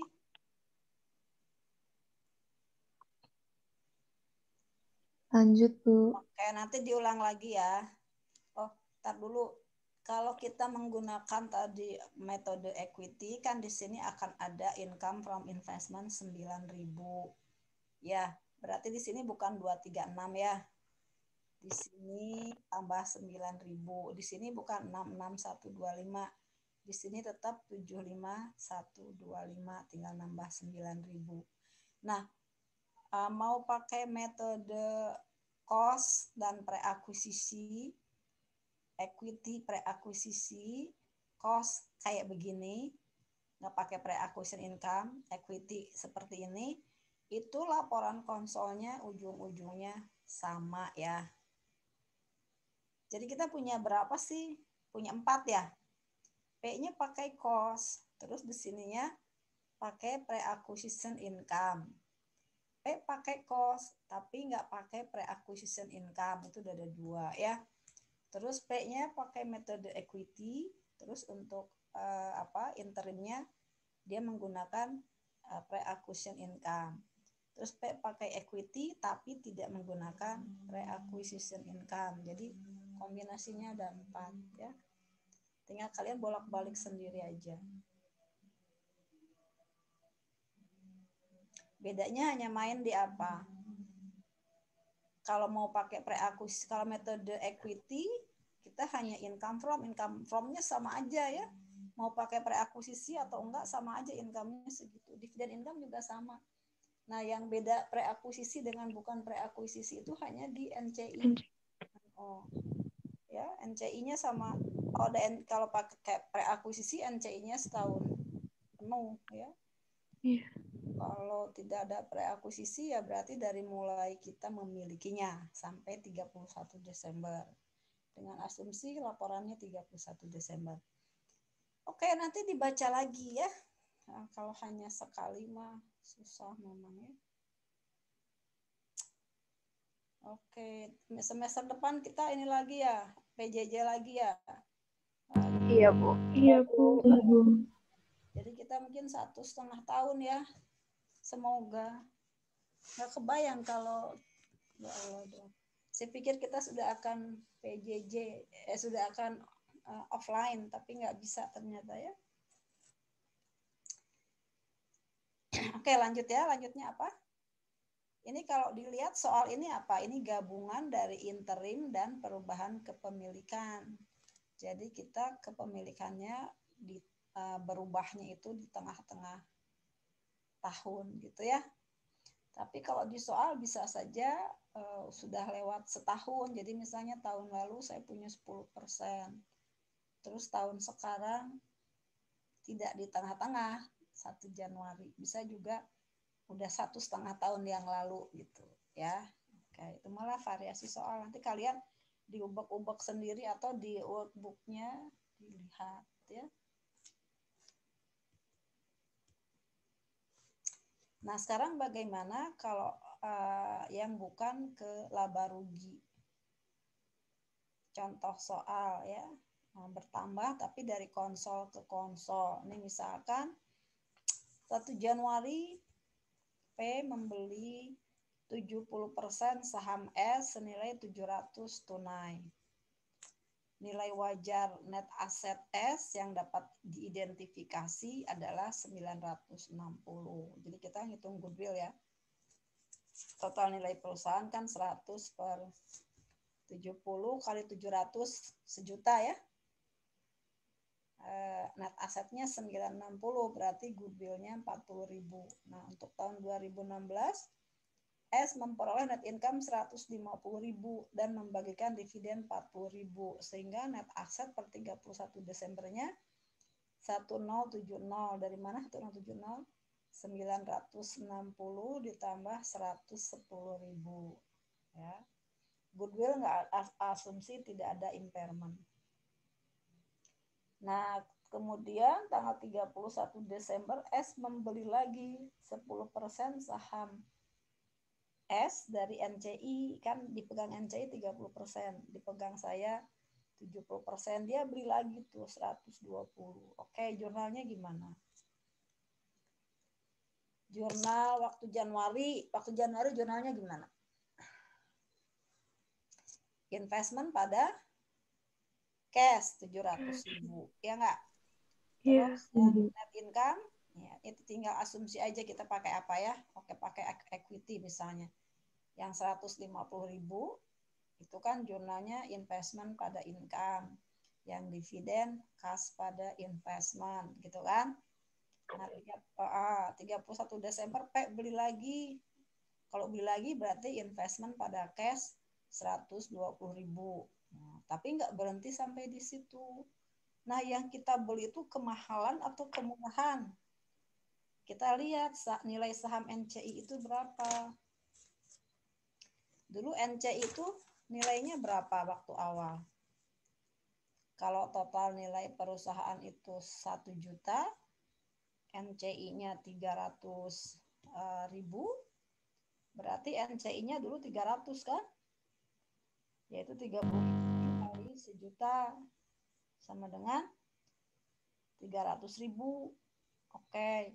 Terus si S dapat net income sama dividen, berarti NCI-nya naik dong ya. Itu kan selisih net income dan dividen kan 100 berapa tadi? 150 dikurangi 40 kan 110 kan? Iya. Kali 30%, berapa itu? 33.000 ya. Jadi total nilai perusahaan, total nilai NCI itu, saham NCI itu 333.000. Ini yang 30%. Terus 10%-nya saya beli. Berarti kan sepertiganya yang saya beli. Sepertiganya berapa? 111. Saya bayar berapa? 9.000. Jadi apa? Kemahalan ya? Jadi saya membeli saham yang nilainya itu 111, tapi saya bayar 120. Nah, ini rugi itu mengurangi paid in capital punya saya. Jadi saya jurnal paid in capital pada cash. Paid in capital pada investment sebesar 9.000. Atau jurnalnya boleh digabung seperti ini. Oh, ada pertanyaan? Bu, maaf. Tadi yang kenaikan ekuitas S yang 110.000 itu dari mana ya, Bu? Oke. Kan si S itu melaporkan net income 150. Membagi dividen 40. Kan dia juga dapat. NCI dari net income kan dapat. Dia iya, Bu. Gimana? Kan NCI expense itu kan berapa dia dapatnya itu? 30% kali 150. Ya. Berapa 3 kali 15? 45. Terus dividennya, dividen berapa kan? Dia dapat dividen berapa itu? 30, 12 kan? Iya, Bu. 30% kali 40 berapa? 12.000, Bu. 12.000. Selisihnya berapa? 12.000 sama Kan masuk ke 33.000, Bu. masuk ke NCI equity 33 kan? Iya. Sedangkan awalnya berapa awal NCI equity-nya? Awalnya, Bu. Pertama Awal 300 kan?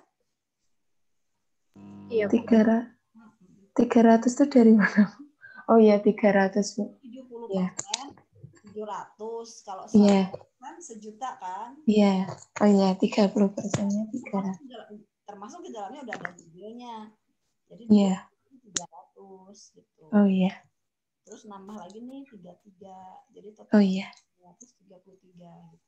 Iya. Makasih, Bu. Oke.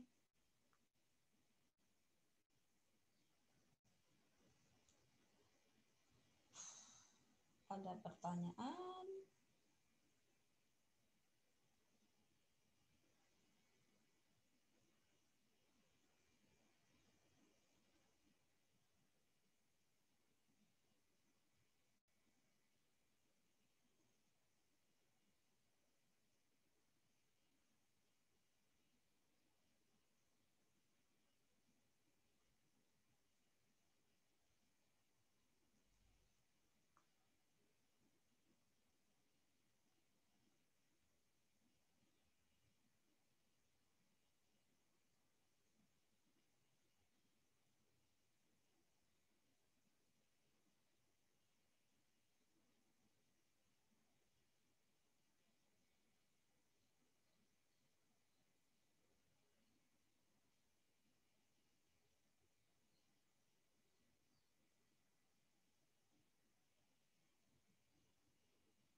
Halo.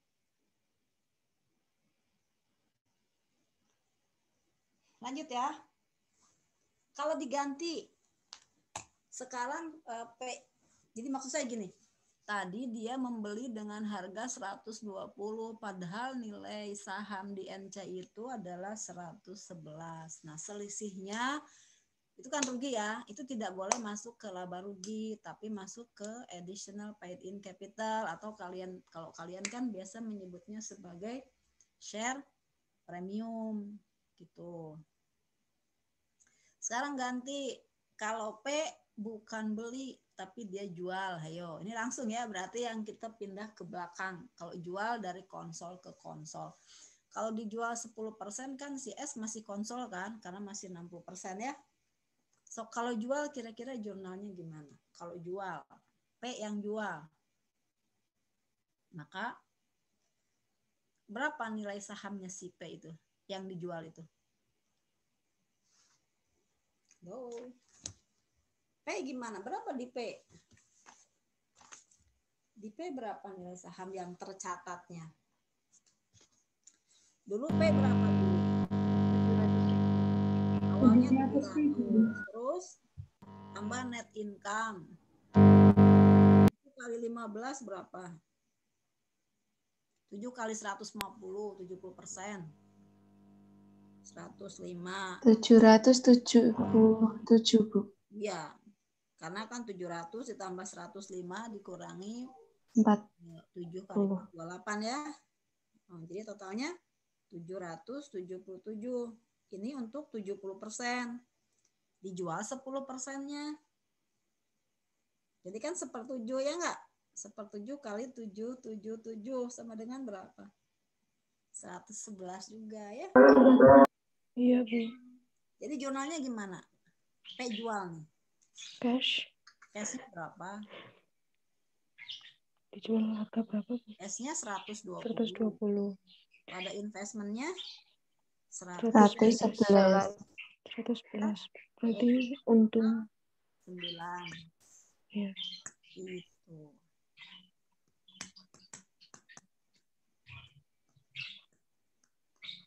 9.000 itu nanti akunnya gain, Bu. No. Share PIC, premium. additional paid in. Paid in capital nggak boleh gain. Kenapa? Oh iya. Si konsol. Konsol. Oh, ganti lagi. Sekarang bukan jualnya bukan 10. Ayo. Jual 20%.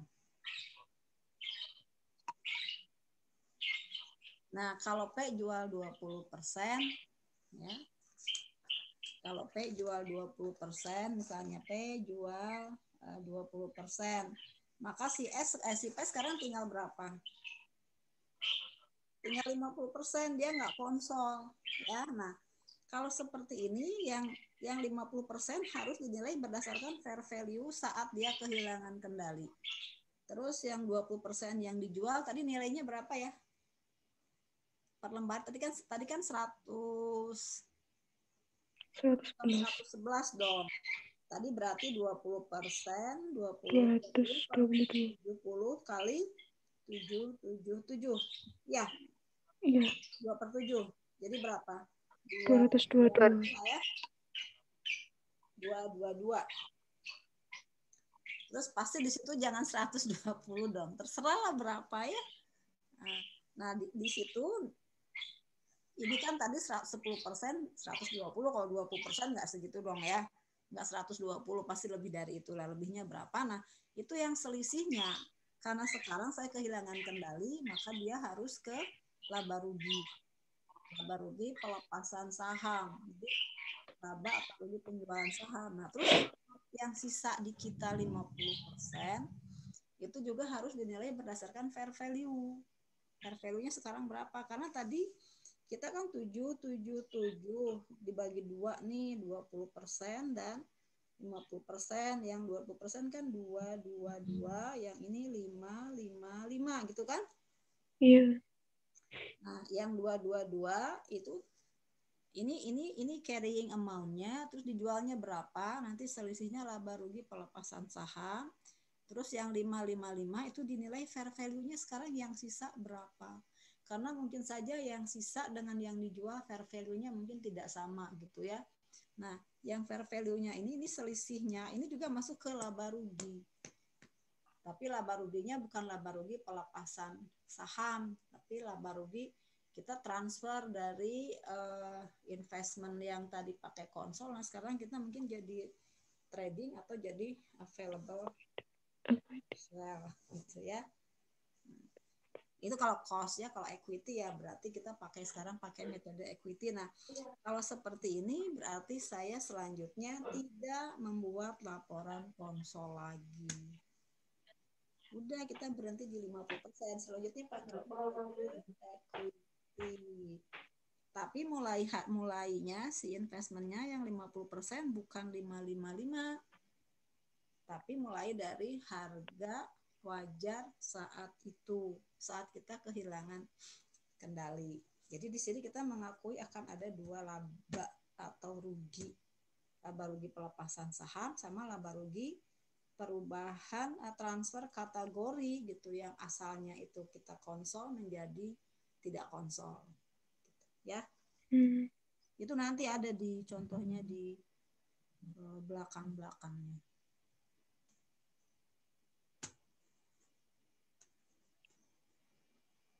Fair value-nya yang 50% tuh diketahui dari soal gitu Bu ya? Cari ya, bisa diketahui ya. Prakteknya ditanya sih berapa sekarang sisanya. Nah, itu bisa secara gelondongan total 50% sekian ya, atau bisa juga harga per lembar sahamnya sekarang berapa, saya punya berapa. Jadi kalau misalnya di sini jumlah saham yang beredarnya misalnya 100.000 ya. Berarti kan saya punya 70.000 lembar. Nah, yang 20.000 tuh dijual per lembarnya berapa. Terus yang 50.000 sisa tuh per lembarnya berapa. Jadi bisa gelondongan sepersentase gitu total. Bisa juga per lembar sahamnya di infonya. Jadi kalau per lembar sahamnya tinggal dikalikan per lembarnya berapa. Nah, kadang-kadang harga jual yang 20% atau 20 lembar dengan harga per lembar yang 50.000 lembar tuh kadang-kadang nggak sama gitu ya. Kalau sama ya udah berarti ya gampang, pakai aja harga itu. Oh iya. Terus Bu. Oke. Ya. Sudah.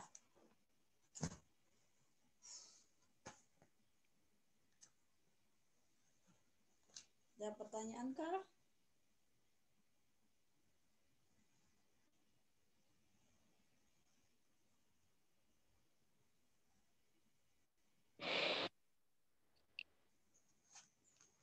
Lanjut. Masih sanggup? Satu lagi ya.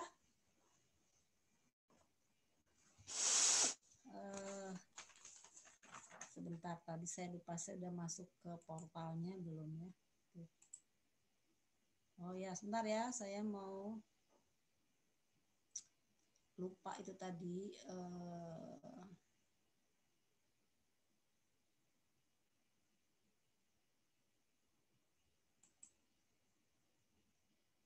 Saya belum mengabadikan.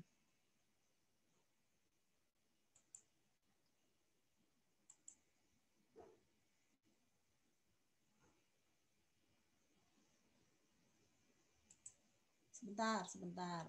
Itu portalnya belum saya isi ya. So, kalian sebentar, kalian menyimak dulu ya. Tadi belum saya masukkan.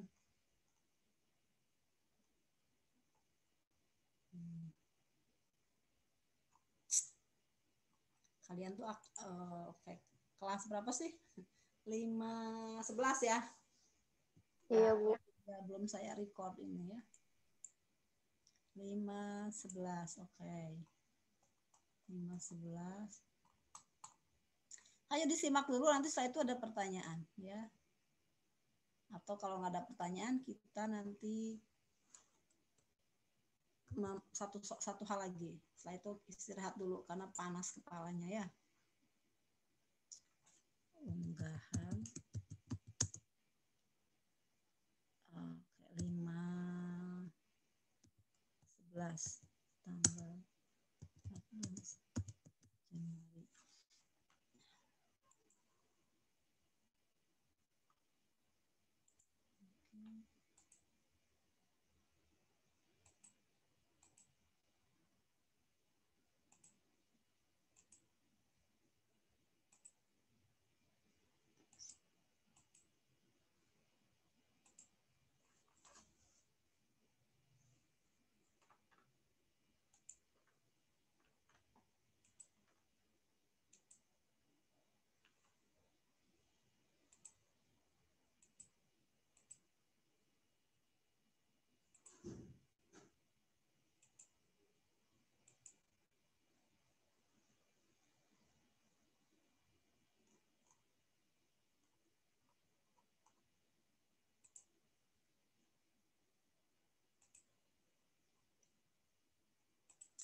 Oke, ada pertanyaan dulu nggak?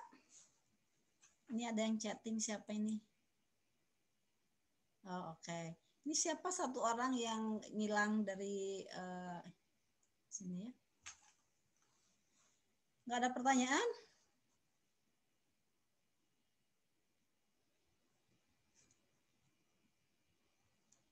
Lanjut ya, satu lagi ya. Iya, Bu. Lanjut satu lagi. Oke, kita lanjut satu lagi. Kita share screen lagi, satu masalah lagi ya. Yang ini.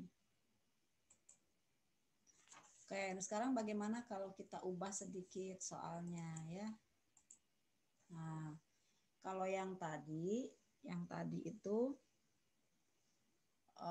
nilai wajar NCI pada saat P membeli sahamnya itu tidak diketahui.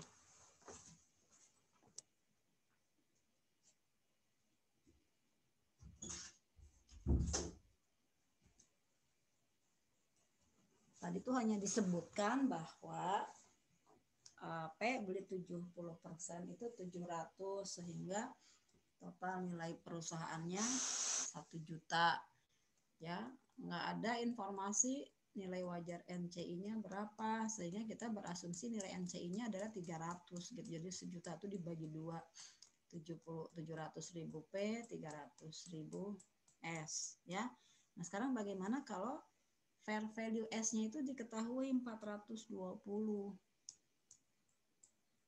Jadi total nilai perusahaan, total nilai saham perusahaan adalah 700 ditambah 420 ya. Sehingga dari transaksi ini ada goodwill-nya jadi 180 bukan 40 karena 420 ditambah 700 gitu ya. 180.000. Nah, terus mulai nih ya.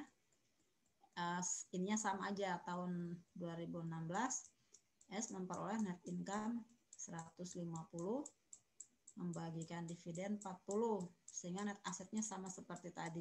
Bedanya sama yang tadi, ini nilai wajar saham NCI diketahui awalnya 420. Nah, terus 31 Desember P jual 10% saham S ke NCI senilai 130. P jual. Nah, gimana jualnya? Kalau P jual, P-nya berapa P-nya? Bu, maaf itu goodwill-nya 160.000 ya, Bu? Salah ya? Iya. 160 ya? 420 ditambah, sebentar saya mau lihat yang aslinya aja. Kadang-kadang saya kalau masuk ke situ.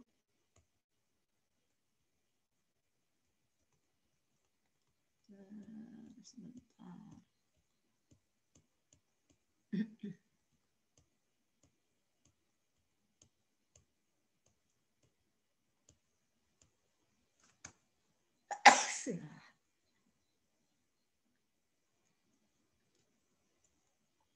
Oh, saya belinya bukan 720 itu salah ya.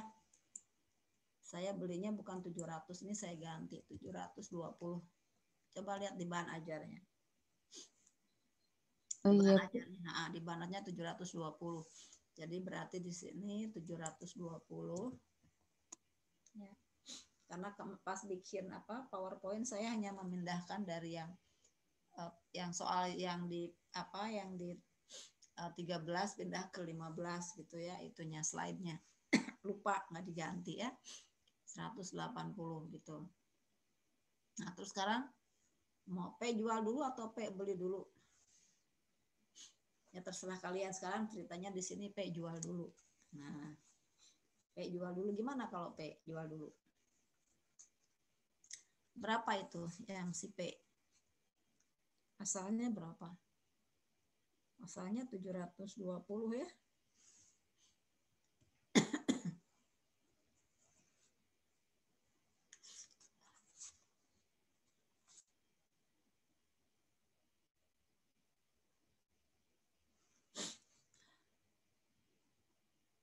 Kenapa jadi pada sepi?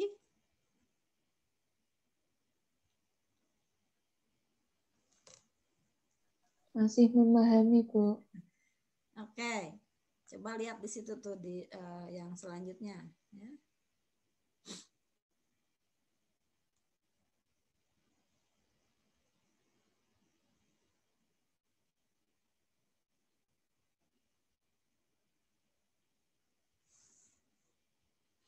Kita lihat dulu aset netonya, asalnya 960, terus naik berapa? Naik 110 ya, 1070. Terus nilai wajar imbalan yang diterima 130.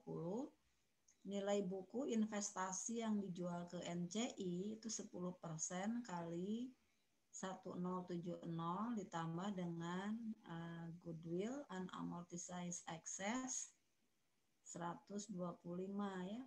Laba sebagai kenaikan ekuitas 5 juta sehingga jurnal transaksinya pas 130, investment in S 125, paid in capital 5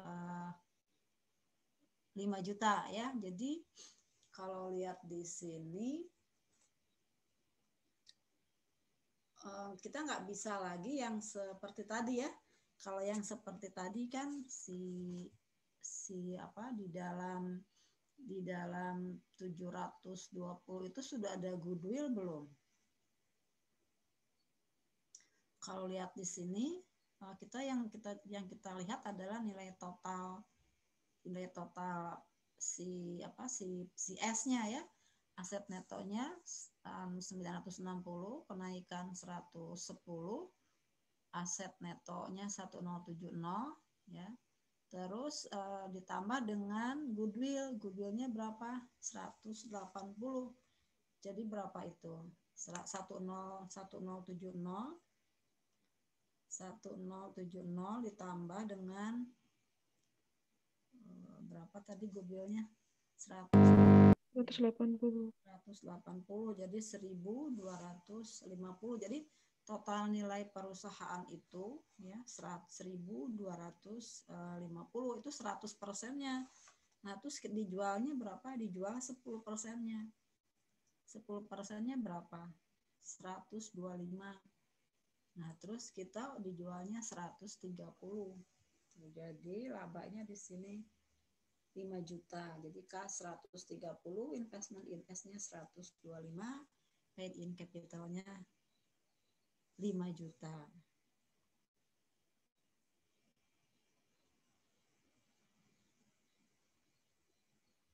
Beda ya sama tadi ya? Iya. Bedanya apa ya? Ada goodwill-nya itu. Jadi kalau yang tadi kan kita waktu awal itu 700.000 aja, terus ditambah kalau sekarang bisa nggak cara kayak tadi?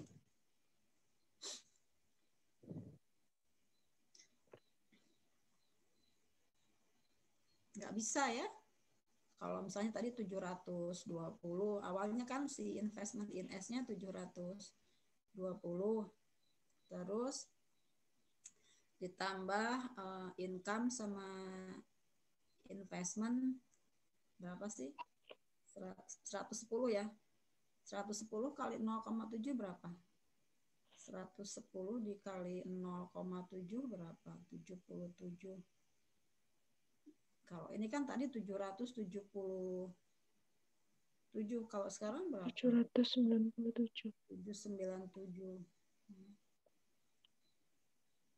Nggak bisa kalau cara seperti ini. Kalau ini kita harus mencari total nilai perusahaan si S karena antara nilai sahamnya si P sama nilai sahamnya si S itu tidak sama gitu. Jadi kita mencarinya total nilai perusahaan. Nah, total nilai perusahaan itu adalah 1070 net asset ditambah dengan goodwill 180. Ya, jadi kalau misalnya dibeli atau dijual 10% itu harganya adalah 10% kali 125 kali 1.250.000. Jadi kita nggak bisa lagi investment awal si P 720 ditambah dengan misalnya tadi net income dan dividen tadi 110 kali 70%. Jadi 797 kali, tadi kita beli atau jual sih? Jual misalnya dikali 1/7. Ini nggak bisa lagi kita menggunakan yang seperti ini. Coba dicek lagi. Karena harga yang itu beda, Bu. Harganya beda gitu ya. Jadi harga, coba aja lihat, kita beli 70% saham 720 ya. Sementara yang sisanya 30% saham itu 420. Jadi jelas lebih mahal sahamnya si NCI gitu. Jadi kalau kita jual kita nggak bisa pakai angka kita. Jadi kita harus mencari berapa nilai perusahaan secara keseluruhan. Sahamnya kalau dijual 10% tuh nilainya berapa gitu ya. Mudah-mudahan kalau di ujian sih nggak ada variasi nilai wajar saham NCI-nya tuh diketahui. Udahlah pokoknya asumsinya sama aja dengan sahamnya si P. Hopefully mudah-mudahan, saya nggak tahu juga ya. Soal kan penuh misteri. Nah kalian cuma harus bisa membedakan aja ya. Iya Bu. Oke. Gimana sampai sini dulu ya. Nanti itu apa? Tuh masih banyak sih. Tapi kita masih dua kali pertemuan lagi kan? Iya Bu. Iya Bu. 2 kali lagi ini kalau dipaksakan juga nanti panas ya. Atau saya tunggu dulu ada pertanyaannya.